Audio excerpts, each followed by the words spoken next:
السلام عليكم ورحمة الله وبركاته. ناس كتير طلبت مني ان بيطلع عندهم ثمار التين وما بينضجش. ايه السبب وايه الطريقة اللي تخليه ينضج بسرعة والثمار بتاعته تكبر؟ ان شاء الله في الفيديو ده هنعرف ايه الطرق المستخدمة والعلم توصل لها جديد او مستخدمة عند اهالينا في سينا وفي مطروح. طبعا كلنا عارفين او معظمنا عارف ان التين بتاع سينا مذكور كمان في القرآن، والتين والزيتون وطور سينين. طور سينين ده في سينا، والتين ربنا حلف بيه، يعني له فوائد طبعا ضخمة. كتير مننا عنده اشجار التين، زرع عنده شجر التين بيجي بيثمر وما بينضجش، الثمرة بتفضل خضرة زي كده وبتكرمش في الاخر وما تستويش. فان شاء الله هنعرف ازاي او ايه الخطوات المتبعة لزيادة النضج بتاع الثمار بتاعته. الشجرة التين يعني يعتبر شجرة ملهاش زهرة، ده غير المتعارف عليه في الاشجار التانية، ان شجرة التين بيبقى لها زهرة. الاشجار التانية بيبقى لها زهرة، لكن شجرة التين ملهاش زهرة. اول حاجة بنعملها وهو الري. طبعا الري مهم جدا لكن لأي نبات، لكن في شجرة التين لازم الري بانتظام. طبعا مش تعطيش زي ما ناس كتير بتقول لازم تتعطش، لا، تعطيش ضار جدا. لأي كائن حي معروف ان المية مهمة جدا او الري مهم جدا، فما ينفعش ان احنا نعطش بصورة كاملة عشان ما يأثرش على الشجرة نفسها، وخصوصا لو مزروع في الصيص فوق السطح. يبقى نعمل ايه؟ الري بانتظام. الري بانتظام يعني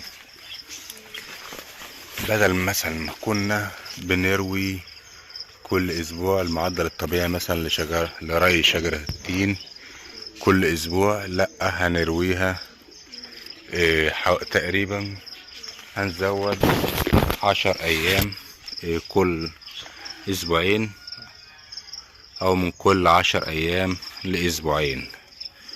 ده عشان بدل ما الشجرة تدي نموات خضرية، لا، تدي الدفعة كلها في الثمار. لما تدينا الدفعة كاملة في الثمار بالتالي هينضج التين. اما لو بتروي المعدل اللي هو الطبيعي او الزائد عن الحد زي ما بتروي، فساعتها هيدينا نموات خضرية، يعني هيدينا اوراق اكتر ما الشجرة تهتم بالثمار، لان انت موفر لها المقومات بتاعتها. تاني حاجة بقى اللي المفروض بنعملها لشجرة التين، الحاجة دي وهي الزيت. طبعا هتقولوا لي زيت الاكل ينفع؟ هقول لكم ينفع، لكن لو موجود زيت زيتون هيبقى افضل بكتير. زيت الزيتون افضل من زيت الاكل في كل حاجة، وخصوصا طبعا لو في الخطوة اللي احنا نعملها يفضل زيت الزيتون. مش متوفر زيت الزيتون يبقى الزيت بتاع الاكل العادي. هنشوف ازاي نعملها. كل اللي احنا محتاجينه هو قطعة قطن والزيت بتاعنا اهو. هنشوف هنعمل ازاي. هنيجي عند الثمار اهي وهنبل قطعة القطن بالطريقة دي. طبعا الثمارة عندي عليها تراب لانها على الطريق على طول، فعشان كده شايف ان فيها تراب. بعد كده بنيجي عند الفتحة اللي تحت دي. الفتحة دي كل ثمرة تين بيبقى فيها الجزء التحتاني ده او الفتحة دي، فنحط يعني نمسحها بس بالزيت، مجرد مسحة بسيطة لكل الثمار الموجودة عندنا. وبإذن الله حاجة زي دي بتزود او بتسرع التزهير،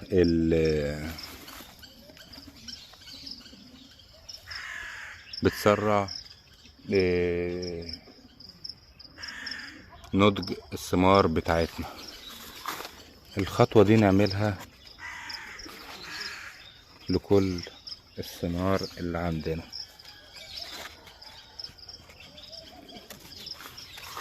وبإذن الله هتلاحظوا فرق رهيب. جربوها وورونا وقولولنا في التعليقات النتيجة بتاعتها هتكون ايه. اتمنى بس من حضراتكم يعني تدعمونا بكومنت كويس كده ورايك، دعم للقناة بس. هنشوف برضو الثمار التانية غير الثمار اهي، في ثمار نضجت.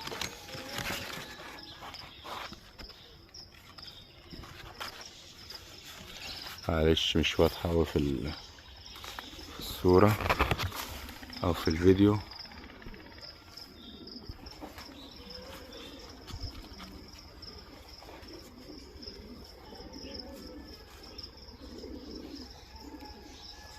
معلش التصوير اتلخبط شوية بس لان انا اللي بصور. انا لسه الصبح الساعة 6 صباحا من الوقت.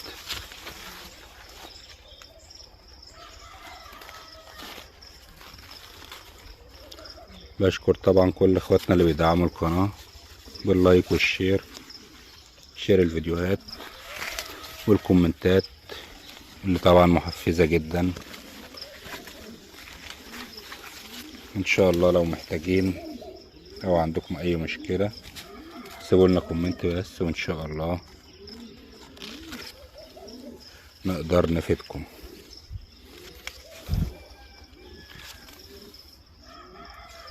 في النهاية اشكركم لمتابعتنا، وبإذن الله تابعونا في فيديوهات تانية كتير بإذن الله الفترة الجاية، وحصاد التين بإذن الله بعد ما عملنا الخطوة دي. ان شاء الله تابعونا وهنشوف النتيجة معانا.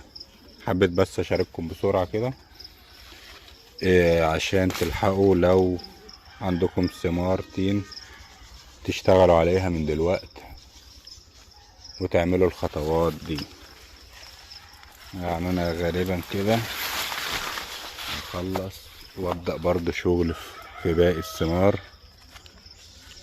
الطريقة دي عرفها لي واحد من سينا، كنت اتعرفت عليه وقال لي اعمل الخطوة دي. نتيجتها ده اللي هم بيعملوه هناك. أنا أشكركم لمتابعتنا، والسلام عليكم ورحمة الله وبركاته.